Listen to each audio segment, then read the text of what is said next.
An army cannot be built without repression. The commander will always find it necessary to place the soldier between the possibility that death lies ahead and the certainty that it lies behind.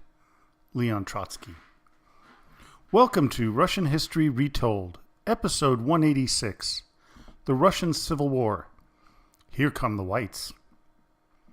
Last time, we began our discussion of the events at the start of the Russian Civil War. Now we continue things starting after the assassination attempt on Vladimir Lenin. As I mentioned in the last episode, the attempt on Lenin's life had a major effect on the lives of the Russian people because of the start of the Red Terror. Fanny Kaplan had been accused of the crime, but Bruce Lockhart and Sidney Riley, both British spies, were certainly part of the plot. Lockhart was actually imprisoned at Lubyanka, but was eventually released in a prisoner exchange. The Red Terror that was unleashed coincided with the forced food requisitions, which began to anger the peasants and cause unrest in the cities. Food was scarce, and the people who raised the animals and grew the grains had no incentive to do either. They starved either way, so they began a mass slaughter of all animals, millions of them, and stopped growing food. The Bolsheviks sent out armed groups to force the farmers to grow the food and to take whatever they found, as well as shoot anyone who hesitated. Many were killed, but along with the peasants, many Bolsheviks were murdered as well. This forced war communism was causing great consternation in Russia and within the Bolshevik Party itself. Men like Nikolai Bukharin warned Lenin that he was leaning too hard on the peasants and that the whole revolution could unravel if he didn't ease up. At first, Lenin bristled at the suggestion and began to blame a whole class of people for the problems, namely the kulaks in the middle class, also known as the bourgeoisie. In his speeches, Lenin was quite clear what the solution to the food problem was. Quote, "A wave of kulak revolts is sweeping across Russia. The kulak hates the Soviet government like poison and is prepared to strangle and massacre hundreds of thousands of workers. We know very little that if the kulaks were to gain the upper hand, they would ruthlessly slaughter hundreds of thousands of workers, in alliance with the landowners and capitalists, restore backbreaking conditions for the workers, abolish the 8-hour day, and hand back the mills and factories to the capitalists.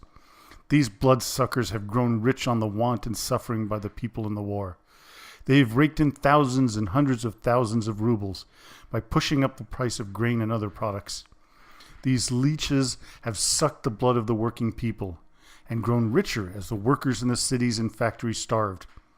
So we declare ruthless war on the kulaks. Death to them! The workers must crush the revolts of the kulaks with an iron hand."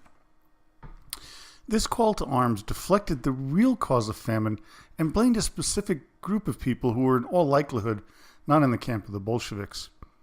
The poorest peasants were given free rein in murdering those with more money than them, and hundreds of thousands would pay with their lives. Problem was, the people they were killing were the most efficient at growing food and raising animals.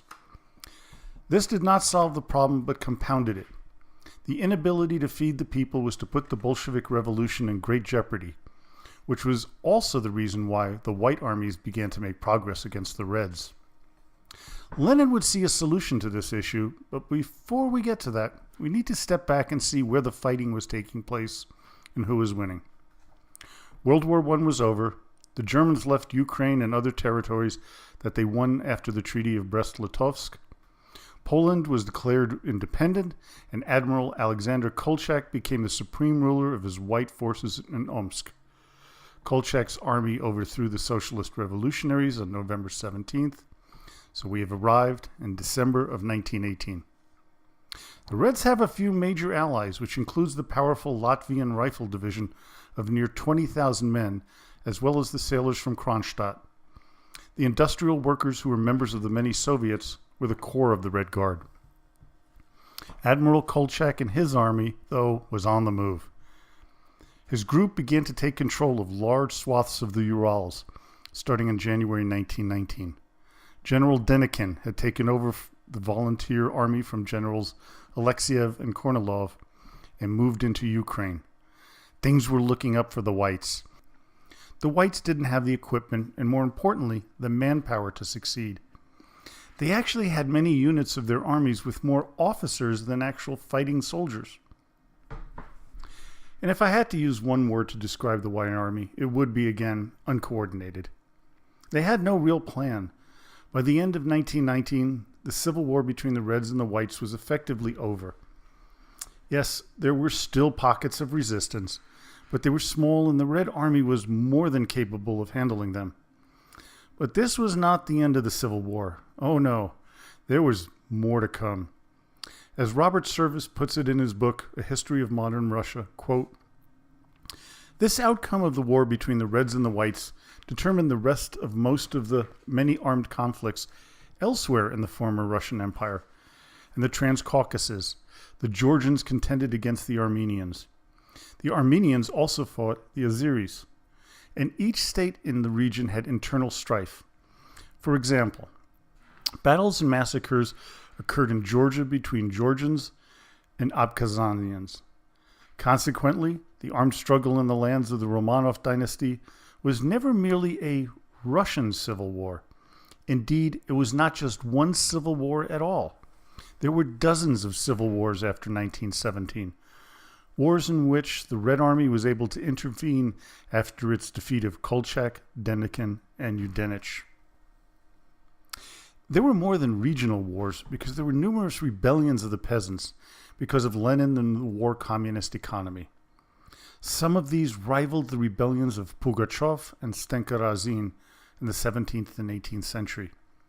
To quote Martin Sixsmith in his book, Russia, A Thousand-Year Chronicle of the Wild East, quote, "From 1918 onwards, the regime's brutality was met with armed resistance. The peasants murdered 15,000 members of the Bolshevik food brigades. One community impaled their decapitated heads on spikes until a bombardment by government artillery razed the entire village to the ground.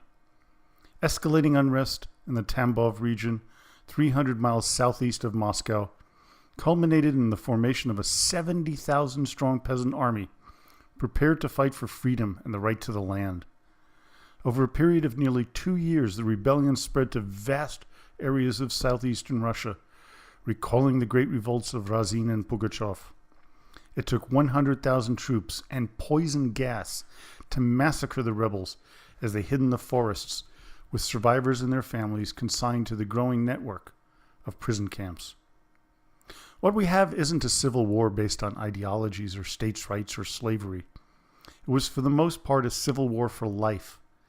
People wanted to live a life where they could feed themselves and their families, which is something the Bolsheviks couldn't care less about. But they would have to, as these insurrections threatened Lenin's fledgling government far more than the White Armies could. By 1921, famine had broke out throughout Russia, and it's estimated that over 10 million people were to die due to hunger. Novelist Philip Gibbs writes, quote, "The harvest had been annihilated by 2 terrible droughts, and the reserves of grain, which had always been kept by the peasants, had been used to feed the Red Army. There were 25 million people threatened by starvation, and many were dead and dying. I went into cottages where a whole family would be lying down to die. I really saw some terrible sights, which filled my heart with pity for a great people. The children looked like fairy tale children, and it was most pitiful to see them dying of hunger with their stomachs swollen out." Before we go back to Lenin's answer to this problem at hand, I want to cover an interesting leader in the Russian Civil War, and that is Nestor Makhno and his anarchist Black Army. Nestor Makhno's revolutionary insurrectionary army of Ukraine was a powerful fighting force that was both anti-Bolshevik and anti-white. But they did tend to work with the Bolsheviks at times, but not with the whites ever. What they wanted was to set up an anarchist regime in Ukraine, free from government intervention. It was a noble idea, but one that has not been shown to be very realistic. I say this because I actually studied anarchism in college under Professor Paul Avrich. And you may have heard me mention his name in the past as my Russian history professor. But he also taught a class on anarchism, which was extremely popular, as well as having written a number of books about the subject. He even wrote a chapter on Makhno, which you can find if you look up Makhno on Wikipedia, and that's Makhno, and look to the bottom of the page upon where it says under further reading, and you'll see a link to the chapter that you can read for yourself. Makhno was at one time, as Professor Average puts it, quote, "For more than a year, he was a greater power on the steppe than either Trotsky or Denikin. He fought against both sides, but his initial success in the context of the Russian Civil War was to plow into the rear of General Denikin's army, effectively stopping their attempt to rout the Reds. The blacks succeeded with the cooperation of Trotsky via Lenin's order, because Trotsky did not like them. Although, after winning this battle, Lenin and Trotsky conspired to have Makhno arrested, or better yet, assassinated. He was viewed as a greater threat to the Bolsheviks than even the whites." Going back to Professor Average, quote, "On November 25th, 1920, Makhno's commanders in the Crimea, fresh from their victory over Wrangel, were seized by the Red Army and shot. The next day, Trotsky ordered an attack on Makhno's headquarters in Gulya-Polya, during which Makhno's staff were captured and imprisoned or shot on the spot. The Bakhto himself, however, together with a remnant of an army that once numbered in the tens of thousands, managed to elude his pursuers. After wandering over the Ukraine for better part of a year, the guerrilla leader, exhausted and suffering from unhealed wounds, crossed the Dniester River into Romania and eventually found his way to Paris." Makhno's army has been accused of being anti-Semitic and having committed atrocities while fighting in Ukraine. But from what Dr. Average saw in the archives and the evidence we have, this is likely a Bolshevik case of alternative facts. Makhno was against discrimination, and many of his commanders were actually Jewish. The betrayal of the Black Army by the Bolsheviks was a common legacy. They did this with the Mensheviks, as well as the Social Revolutionaries. Stalin was to use the same tactics against the Bolsheviks themselves, as evidenced by the Great Purge of the late 1930s. You'll see shortly another example. Now's the time to start getting back to Lenin's solution to the famine and the peasant rebellions, as well as the growing unrest within the cities and even supporters of the Bolsheviks. The key moment was the Second Kronstadt Rebellion, this time in 1921. There were 30,000 sailors, many who helped start the Russian Revolution in 1917 when they killed their Tsarist commanders and helped the Bolsheviks take the Winter Palace in November of that same year. They were becoming terribly disillusioned with Lenin and the fact that the local Soviets were not democratically run anymore, but by an elite dictatorship. This was not what they came into the revolution for. Here is an excerpt from a manifesto that scared Lenin to his core. Quote, "The working class expected the revolution to bring freedom, but it has brought enslavement whose horrors far exceed those of Tsarism. The power of the monarchy, with its police and gendarmes, had passed into the hands of the communist usurpers, who have given the people not freedom, but the constant fear of torture by the Cheka. The communists have inflicted moral servitude too, even forcing the people to think the way they want them to. Through the state control of the trade unions, they have chained the workers to their new machines so that the labor is no longer a source of joy, but a new form of slavery. To the protests of the peasants expressed in spontaneous uprising, and those of the workers whose living conditions have compelled them to strike, they have answered with mass executions and a bloodletting that exceeds even that inflicted by the Tsarist generals. The Russia of the proletariat, the first to raise the red banner of liberation, is now drenched in blood." Lenin had the Kronstadt Rebellion brutally crushed without mercy. The Red Army lost 10,000 men, but the sailors lost 15,000, with the rest fleeing to Finland. Days later, Lenin decided to counter the growing rebellious fervor in Russia with his announcement to the party Congress that, quote, The new economic policy that we are introducing today is a substantial one. It will last a long time. He further went on to say, Comrade peasants, today we announce openly, honestly, with no deception, in order to maintain the march toward socialism, we are making a whole series of concessions to you.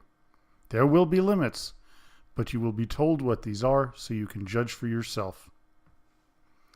No longer would the Reds take all of the grains produced by the peasant farmer. Instead, they would have to give the state a fixed amount and let them sell off whatever was over that to the open market. As you might expect, bumper crops ensued. This is one of those important turning points in history, as it has been theorized that had Lenin not introduced the NEP policy, he might have lost the Russian Civil War, because the hatred of the people was so great and the food shortage so severe that the Bolsheviks could not have maintained their control over the country, no matter how brutal the terror they tried to impose. But before you think that the brutal repression of opposing viewpoints was also eased, think again.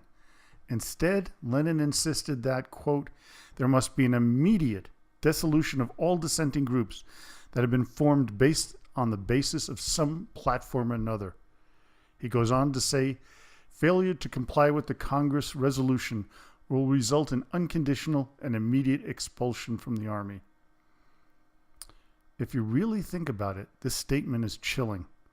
It would later set the stage for Stalin and his show trials just a decade later. This is where I'm going to leave things today. Join me next time when we wrap up the Russian Civil War and look back at its effect on Russia and the Soviet Union. So now, as always, до свидания и спасибо большое.